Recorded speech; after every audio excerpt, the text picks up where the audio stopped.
Welcome to Surya's TV. Good evening news. ముఖ్యమంత్రిగా మళ్ళీ జగన్మోహన్ రెడ్డి ఎన్నిక కావడం ఖాయమని నూజివీడు ఎమ్మెల్యే వైసీపీ ఎమ్మెల్యే అభ్యర్థి మేకా వెంకట ప్రతాప్ అప్పారావు అన్నారు. ఇవాళ పెద్దలు మరి రామకోటయ్య గారు మొన్ననే మన పార్టీలో వైఎస్ఆర్సీపీలో చేరటం జరిగింది. మరి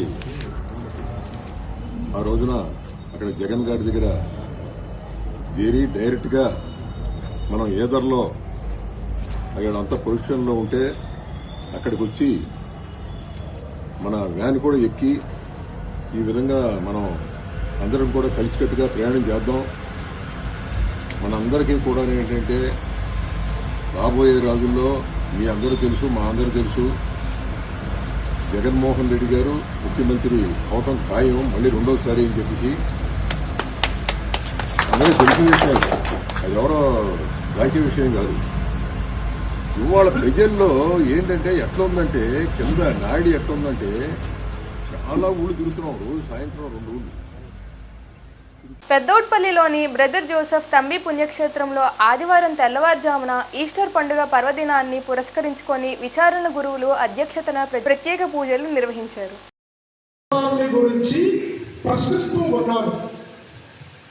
న్యూటన్ గారిని శాస్త్రవేత్తలు అడుగుతూ ఉన్నారు, సార్ పునరుత్థాన క్రీస్తు ప్రభువుని మీరు నమ్ముతూ ఉన్నారా?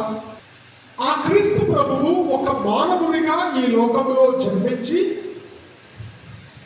ఏ విధముగా మరణించినటువంటి వ్యక్తి ఏ విధంగా తనంతకు తాను ఉత్థానమయ్యాడు అని ఆ వ్యక్తి న్యూటన్ ప్రశ్న వేశాడు. న్యూటన్ తన శిష్యుడు కాబట్టి ఏమీ కూడా మాట్లాడకుండా చాలా నిశ్శబ్దముగా ఉంటూ తన శిష్యుడిని తన దగ్గరకు తెలుసుకొని వచ్చి కొన్ని కాంగ్రెస్ పార్టీ శ్రేణులు గ్యారంటీలను ప్రజల్లోకి తీసుకొని వెళ్లాలని ఏపీసీసీ రాష్ట్ర అధ్యక్షురాలు వైఎస్ షర్మిల అన్నారు.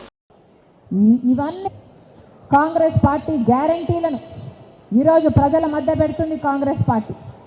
ఇప్పుడున్న పార్టీలు, అటు తెలుగుదేశం పార్టీ అయినా ఇటు వైసీపీ పార్టీ అయినా, 2 పార్టీలు బీజేపీ పార్టీకి తొత్తులుగా పనిచేస్తున్నాయి. ఒకరిది పొత్తు అయితే ఇంకొకరిది తొత్తు. ఏ ఒక్క అంశంలో కూడా అటు చంద్రబాబు గారైనా ఇటు జగన్మోహన్ రెడ్డి గారైనా బీజేపీకి నో అనే క్వశ్చనే లేకుండా ఇన్ని సంవత్సరాలుగా మన రాష్ట్రానికి బీజేపీ పార్టీ ఒక్క విషయంలో కూడా మేలు చేయకపోయినా చంద్రబాబు గారు, జగన్మోహన్ రెడ్డి గారు ఇద్దరు బీజేపీ పార్టీకి, మోడీకి బానిసలుగా తయారయ్యారు. ఇది వాస్తవం.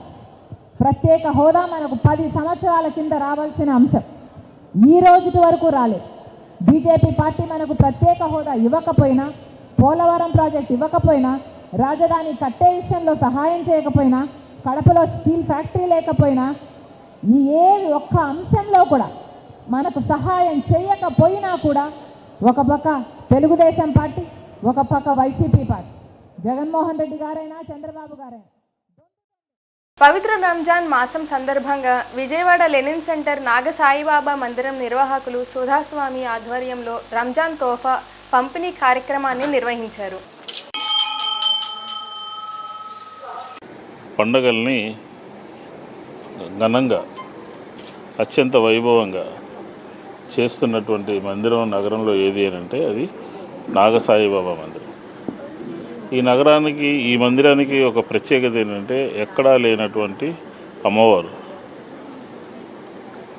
నాగ మానసాదేవి. ఆ నాగమానసాదేవి ఆశీస్సులు ప్రజలందరికీ ఉండాలి. ఎందుకంటే అమ్మవారి దర్శనం సర్వపాపహరణం. అమ్మవారిని దర్శించుకుంటే అన్ని పాపాలు కూడా హరించబడతాయి, అందరికీ కూడా మేలు జరుగుతుంది.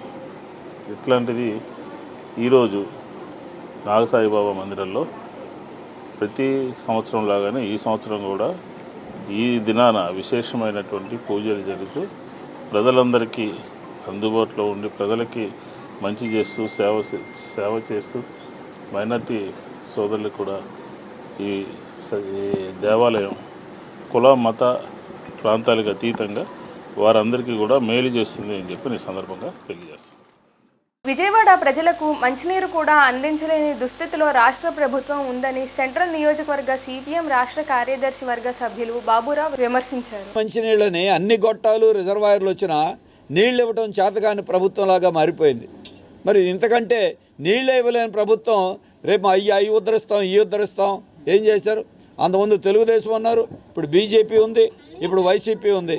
ఆ బీజేపీతో తెలుగుదేశం కలిసిపోయింది. వాళ్ళకి ప్రజా సమస్యలు పట్టట్లా. ఎన్నికల్లో ఓట్లు వేయండి, కుక్కర్లు ఇస్తాం, కుక్కర్లు అవసరం నీళ్ళు ఇవ్వండి చాలు జనానికి. మరి ఇన్ని రకాల ఇబ్బందులు పడతా ఉన్నారు. మరి చేతగాని ప్రభుత్వం, అసమర్థ ప్రభుత్వం తప్ప ఇంకోటి లేదు. నగరంలో ప్రజలకి ఈరోజు ఒకటే, ఈరోజు కాదు ఇది సంక్రాంతి దగ్గర నుంచి 2 నెలల నుండి అవస్థలు పడతా ఉన్నారు జనం. ధర్నాలు చేసినా పట్టించుకునేటువంటి దిక్కు లేదు. విజయవాడలో కృష్ణానది పక్కనే నీళ్ళు ఇవ్వలేకపోతే ఈ ప్రభుత్వం ఉంటే ఎంత పోతే ఎంత. అందుకే వీటి మీద అడగాలి, మాట్లాడాలంటే విజయవాడలో కమ్యూనిస్టులు ఉండాలి. సెంట్రల్ నియోజకవర్గంలో సిపిఎం గెలవాలి. ప్రజలను ఈ ప్రభుత్వాన్ని నిలదీయాలి. తాగటానికి నీళ్ళు ఇవ్వండి, దీని మీద ఆందోళన చేస్తాం. ప్రజలకి నీళ్ళు ఇవ్వకపోతే ఈ ప్రభుత్వాన్ని, ఈ నాయకుల్ని నిలదీస్తాం. రాబోయే ఎన్నికల్లో ఈ ప్రభుత్వాలని గద్దె దించి అటు బీజేపీ అయినా ఇటు వైసీపీ అయినా ఆ బీజేపీతో జతకట్టిన తెలుగుదేశం అయినా వాళ్ళని గద్దె దించి ఈరోజు మన సమస్యల మీద పోరాడాలి.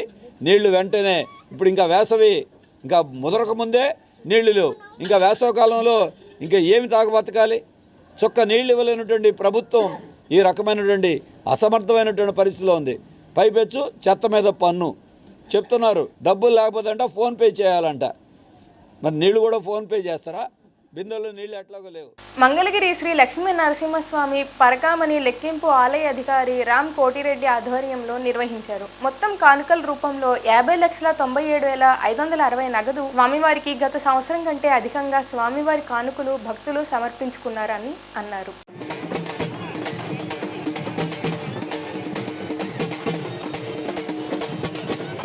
సరే సార్, సంగతి